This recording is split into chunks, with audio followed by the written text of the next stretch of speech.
चलिए आपको सीधी लाइव तस्वीरें दिखाते हैं। मुख्यमंत्री डॉक्टर मोहन यादव द्वारा अवंतिका विश्वविद्यालय उज्जैन में आयोजित कार्यक्रम में सहभागिता। अगली व अंतिम पुस्तक है श्री राजीव मल्होत्रा एवं विजया विश्वनाथन जी द्वारा रचित who are raising your children के हिंदी संस्करण बच्चे आपके संस्कार किसके के अनुवादक श्री अनुराग शर्मा जी द्वारा यह रचित। मंच पर आमंत्रित हैं श्री अनुराग शर्मा जी। आपसे अनुरोध है कि कृपया मंच पर पधारें। आप आईआईटी बॉम्बे के एलमनाई हैं, साथ ही इन्फिनिटी फाउंडेशन के ट्रस्टी हैं। Who are raising your children यह पुस्तक वर्तमान युग में बच्चों में संस्कार, उनका मार्गदर्शन और समाज के प्रभावों पर चिंतनशील दृष्टिकोण प्रस्तुत करती है। यह प्रत्येक अभिभावक और शिक्षकों के लिए अत्यंत उपयोगी और प्रेरक पुस्तक है। यह विमोचन हमें न केवल ज्ञान और दृष्टि का विस्तार मिलेगा, बल्कि हमारे चिंतन और समझ के नए आयाम भी इससे विकसित होंगे। अब मैं हमारे आज के कार्यक्रम के मुख्य अतिथि आदरणीय सम्माननीय मध्य प्रदेश के मुख्यमंत्री आदरणीय श्री मोहन जी यादव, आप उज्जैन विकास प्राधिकरण के अध्यक्ष रहे हैं, साथ ही मध्य प्रदेश राज्य पर्यटन विकास निगम भोपाल के भी अध्यक्ष रहे। आप 2013 से उज्जैन दक्षिण विधानसभा से लगातार 3 बार निर्वाचित हुए हैं तथा वर्ष 2023 में मध्य प्रदेश के 19वें मुख्यमंत्री के रूप में आपने शपथ ग्रहण करी। आप 2020 में उच्च शिक्षा मंत्री के रूप में देश में पहली बार मध्य प्रदेश में राष्ट्रीय शिक्षा नीति का सफल क्रियान्वयन कर 54 नए महाविद्यालयों का लोकार्पण किया। उज्जैन के समग्र विकास के लिए अप्रवासी भारतीय संगठन शिकागो द्वारा महात्मा गांधी पुरस्कार तथा इंटरनेशनल इस्कॉन अवार्ड द्वारा सम्मानित किया गया। आपको मध्य प्रदेश के पर्यटन के लिए निरंतर विकास के लिए वर्ष 2011-12 एवं 12-13 में राष्ट्रपति द्वारा पुरस्कृत किया गया।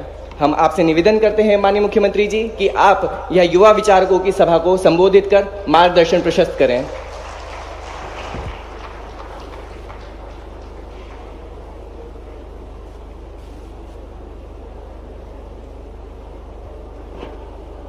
यंग थिंकर्स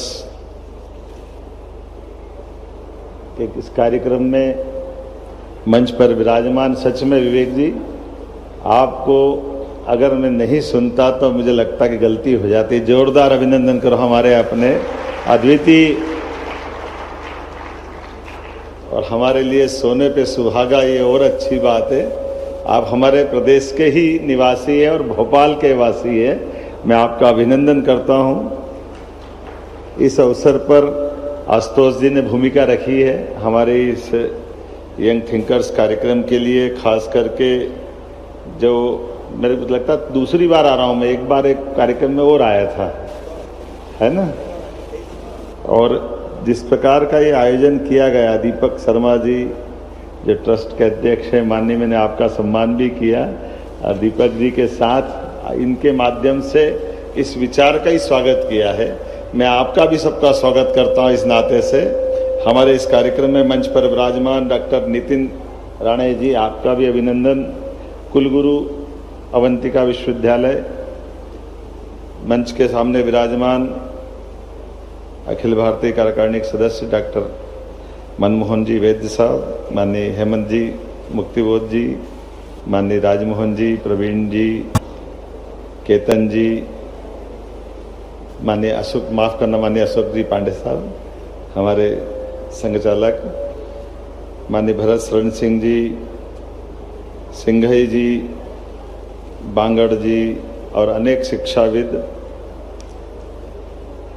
ये अभी यहाँ एक काल चक्र की तरह महाकाल की इस नगरी में अपना एक वीडियो भी चल रहा था और ये बात भी सही है कि हमारी ये काल की नगरी, महाकाल की नगरी, ये अपने आप में कई कारणों से, कई बातों को लेकर के इसका अपना इतिहास कमोबेश भारत के इतिहास से जुड़ करके ही है। और उसी संदर्भ में ये हमारे युवा मित्रों ने जिस प्रकार से मानी सारे हमारे राजमोहन जी से लेकर के सारे हमारे प्रारंभ के विचारकों ने इस बात के लिए प्रेरणा दी है।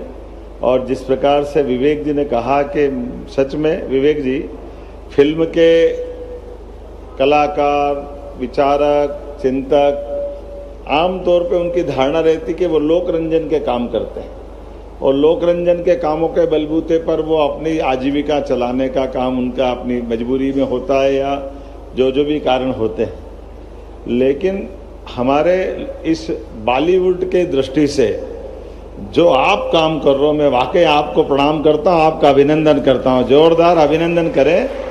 सच में अपने आप को दांव पे लगा करके जिस प्रकार से आपने कश्मीर फाइल्स मैंने खुद ने देखी और ये बात आपने सही कहा है कि लोग इतनी चालाकी से अपनी बात करते हैं।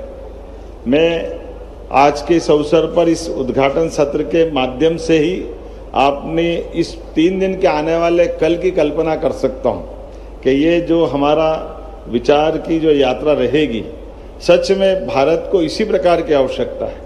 कई उदाहरण इसके भरे पड़े हैं और ये हमारे परमात्मा की दया भी है कि भारत के अंदर यही युवाओं के कई उदाहरणों से हम समझ सकते हैं।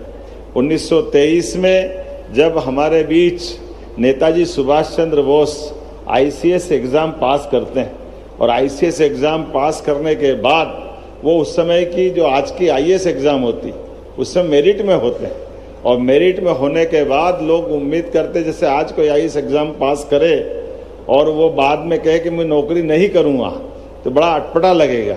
लेकिन ये हमारे देश का गौरवशाली अतीत है। उस समय में वो आईसीएस एग्ज़ाम के लिए वर्तमान का भारत, बांग्लादेश, पाकिस्तान